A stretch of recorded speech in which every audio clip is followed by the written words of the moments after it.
and it keeps it all close, so it's good for us. We're happy about it. Okay. Now, on the crew side, you've made a number of changes. Andrew Cape is out, his navigator. You brought in Brad Jackson, you brought in John O'Swain. Yeah.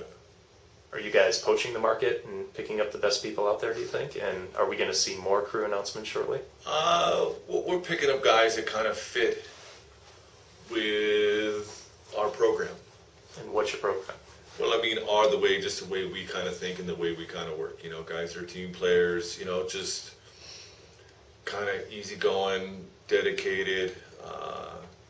It's just, it's like anything. It's just trying to build the best team you can. It doesn't mean one guy's better than another. It's just they kind of fit with our kind of style. So that's more than anything else. It's not like we're poaching. I don't say we're poaching. Each team wants their guys. And Telefonica's got their group, Groupama's got their group of guys, and we have our group of guys, and they're all fairly on the same level. It's just who fits with who, and who who fits in them with the skipper the best kind of thing. Now, for the new rule this year, you need to have 3 crew members under 30. Yeah. And Casey Smith is going to miss that by a couple years. He's turning 31. So you brought in Andrew Lewis. Yeah. And how are you going to pick your next 2 under 30s? We have a couple other guys. We have, everyone was really, the last time this rule came out, they're like, there's never going to be any under 30s. There's more under 30 kids coming out of the woodwork all over the place. We get an email every other day of some guy who wants to, do the Volvo race who's under 30. Well, you're saying that on video to Sailing Anarchy now, so you're going to have your email box filled with people. It's filled already. It can't be any more filled. We get them all the time, and there are plenty of good kids. So there's plenty of talent out there, and it's great for the sport to get these young guys going because, look, I'm now 50. I've been doing this for a while, and it's time to bring in some new blood into the sport, and I think it's going to work out really well for the sport to have a bunch of new kids in here. So what's the training and development process? How are you going to go about weeding out all of these people? Well, that's where Brad and Kenny and Tony Mutter and those guys, they work through all that stuff. They take them out, they do, they first do the process, they, there's the word of mouth, they look at their CV, and they work from there. Who's the right guy, who's going to fit in best with our program.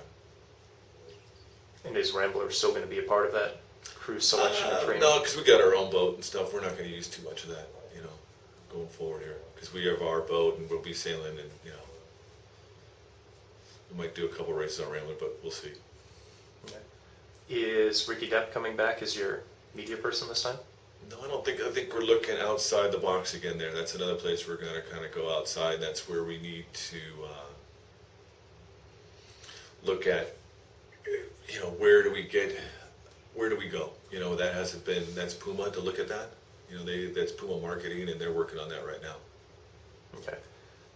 Now that the media crew member brought a lot to the program, what was the general impression from the internal team as to the value of having a dedicated media person on board? There's no question it's a great move. Everybody kind of balked at it in the beginning, but it's a great move because there's a guy taking pictures, he's writing the story, he's editing the video. There's just a lot more stuff that comes out. We just did the transatlantic without a media person, and we can tell you that we didn't get that many pictures and we didn't get that much video. And also the media guy can take pictures at those times when it's really kind of critical in a, say a jibe or attack or something else, the start, if it's a sailor, he can't be taken. He'll be, there's not that many crew on the boat. So it's going to work out really well, and just hope the other teams also take a person that's a really media trained person, more than just a sailor turned taking pictures and editing video, because it brings a lot to the sport, and we really need to do a much better job of showing what it's like to try and be on these boats. Still to date, there's not really a good video or soundtrack of what it's like to go upwind or downwind in these boats. If you look, I don't think you can tell me. I don't think I've seen, you get the video from outside, but you really don't have the feeling of the sound, of how noisy the boats are and how hard it is to actually stay on these boats, downwind and upwind in breeze. Now, Puma collected a lot of footage, and you were working with Right TV on a reality show. And there was a great trailer running around of Jerry Kirby upside down on a skateboard, falling off. What happened to all that footage. I think they went out of business. I think the whole thing, it's just really sad. So are we ever going to see the video? I guess we're working on it. I mean, I don't know. That's something people in marketing, there's just so many things. There's only so many things you can do, in a day. They have a whole company they're trying to run, and this is just another arm of that function. We got some stuff in play, and hopefully we're going to step that all up. We think that's a great avenue for the sailing and for the general public, so we're going to work hard on that. There are a lot of people saying that Puma is critical to the success of the Volvo Ocean Race just because Puma thinks outside the box. And you had Puma City the last time around, and you had Usain Bolt coming to stopovers. Is Puma going to commit the same level of resources this time around to the shore side? We're going to go outside the box. We're going to the next. We've got to go. I mean, we can't just go, well, that was good enough. We're working on that. We're on phone calls this week, actually, doing some more stuff. We've got Antonio Bertone is off going again, so he's really excited. He's got some great ideas. Will there be a Puma City at every stopover this time? Not a Puma City, nothing extravagant as that. It was too expensive, and we didn't even get to take it to all the stopovers. So we want something that we can take to the stopovers that's cost effective, that has that that look, that's a fun place to go, but Puma City was too cost. It was just really expensive to build and ship around. My understanding was the Puma City in Boston was the single highest grossing Puma retailer in the world. Yes, that's true. During the stopover. Yeah. And that doesn't even count the thousands of dollars in bar tabs that were running upstairs. Yeah, I mean, there was a line. It was amazing.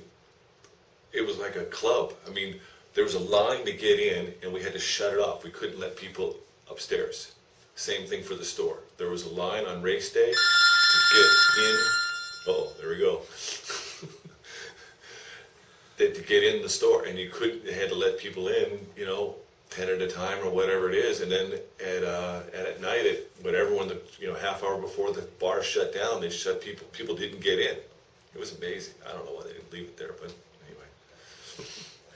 So what's next for Puma Ocean Racing this summer?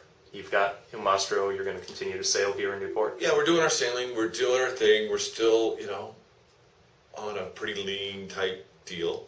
We're not fully staffed or anything else. We do our training sessions and stuff like that. We're doing some racing. We're, working on the little bits and pieces, all the stuff we kind of talked about today, from the marketing to the design. All those different things are going on at this point.